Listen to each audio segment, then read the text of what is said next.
I'm still trying to process the events that led to me standing in my empty apartment, the echoes of my own screams still ringing in my ears as I stared at the note on the kitchen counter that read, "I'm sorry," in her handwriting.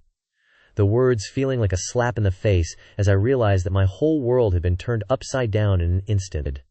I had always thought that my life was mundane, a never-ending routine of wake up, go to work, come home, and repeat. My girlfriend, Rachel, and I had been together for 5 years, and we had fallen into a comfortable pattern. We'd wake up every morning at 6 a.m., have a quick breakfast together, and then head out to our respective jobs. I worked as an accountant in a small firm, while Rachel was a freelance writer. We'd meet up for lunch, usually at a quaint little cafe down the street from my office, and spend the afternoon working before heading home together. Our evenings were filled with TV shows, cooking dinner, and the occasional night out with friends.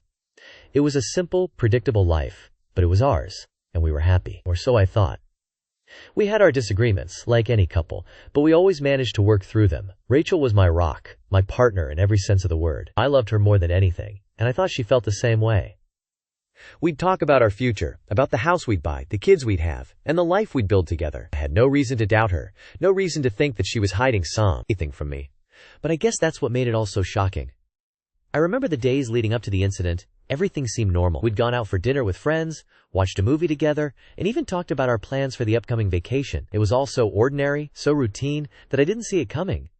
It was a typical Wednesday evening when it happened. We were in the living room, watching TV, when Rachel suddenly got up and said she needed to talk to me about something. I thought nothing of it, assuming it was just another one of our usual conversations about work or our plans for the weekend. But as soon as she started speaking, I knew something was off. "I've been seeing someone else," she said, her voice barely above a whisper. I felt like I'd been punched in the gut, like all the air had been sucked out of me. "What are you talking about?" I asked, trying to keep my voice steady. "I'm sorry. I didn't mean for it to happen," she said, tears streaming down her face. "But I think we want different things, and I don't know if I can do this anymore." I was in shock, unable to process what I was hearing. "Who is it?" I demanded, feeling a rage building up inside me. But she just shook her head and said, "It doesn't matter," before getting up and walking out of the room, leaving me alone with my thoughts, and the sound of my own heart shattering into a million pieces. As I delved deeper into the company's financial records, I discovered a loophole where it would change everything. It was a small clause, buried deep within the contract, that stated if an employee was wrongfully terminated, they would be entitled to a substantial severance package, including a significant portion of the company's profits over the past year. I knew I had to act carefully, as I didn't want to raise any suspicions.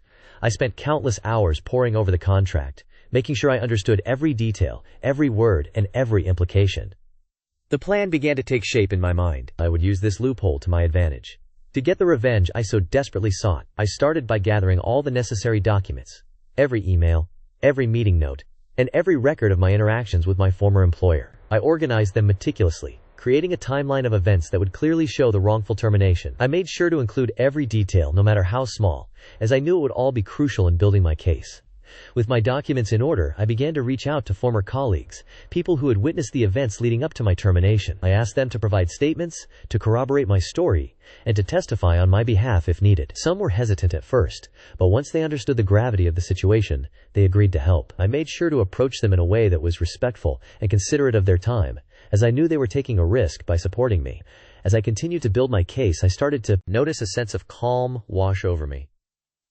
The anger and frustration that had driven me for so long began to fade, replaced by a sense of determination and purpose. I was no longer just seeking revenge. I was seeking justice. I was seeking to hold my former employer accountable for their actions, and to make them understand the consequences of their wrongdoing. The execution of my plan was a slow burn, a carefully crafted series of events designed to maximize the impact. I started by filing a complaint with the Labor Department, citing the wrongful termination and providing all the necessary documentation. I made sure to follow every procedure, every step, and every guideline, as I knew that any mistake could jeopardize my case. As the complaint made its way through the system, I began to reach out to local media outlets, sharing my story and providing them with copies of the documents. I made sure to frame my narrative in a way that was compelling and relatable, highlighting the injustices I had suffered and the impact it had on my life. The media attention started to build, with local news stations and newspapers picking up the story. The company, caught off guard by the sudden attention, began to scramble. They issued statements denying any wrongdoing, but I had anticipated this. I had prepared a series of counterstatements, each one addressing their claims and providing evidence to the contrary. The back and forth played out in the media, with the public increasingly siding with me. The pressure began to mount on the company, and I could sense their desperation. They offered me a settlement, a substantial amount of money in exchange for my silence, but I refused, knowing that accepting the offer would undermine my case and allow them to avoid accountability. I was determined to see this through to the end, no matter the cost. The Labor Department, after reviewing my complaint, ruled in my favor. They found that the company had indeed wrongfully terminated me, and ordered them to pay the severance package outlined in the contract. The amount was staggering, a sum that would change my life forever. But more importantly, it was a vindication of my actions, a confirmation that I had been right all along. As the news of the ruling broke, the media attention reached a fever pitch. The company's reputation was in tatters, their executives facing intense scrutiny and criticism. I, on the other hand, was hailed as a hero, a symbol of resistance against corporate greed and injustice. The sense of satisfaction I felt was overwhelming, a feeling that I had never experienced before. I had taken on a powerful enemy, and I had emerged victorious. But my revenge was far from over. I had one final act to play, one that would cement my victory and ensure that the company would never forget the lessons they had learned. I was determined to see this through to the end, to make sure that justice was served. And so, I began to plan my next move, my final act of revenge. I would make sure that the company would never be able to recover from the damage I was about to inflict, that they would never be able to regain their former glory. The thought sent a shiver down my spine, a sense of excitement and anticipation. I was ready to unleash my final blow, to bring the company to its knees, and I knew that nothing would ever be the same again. The fallout.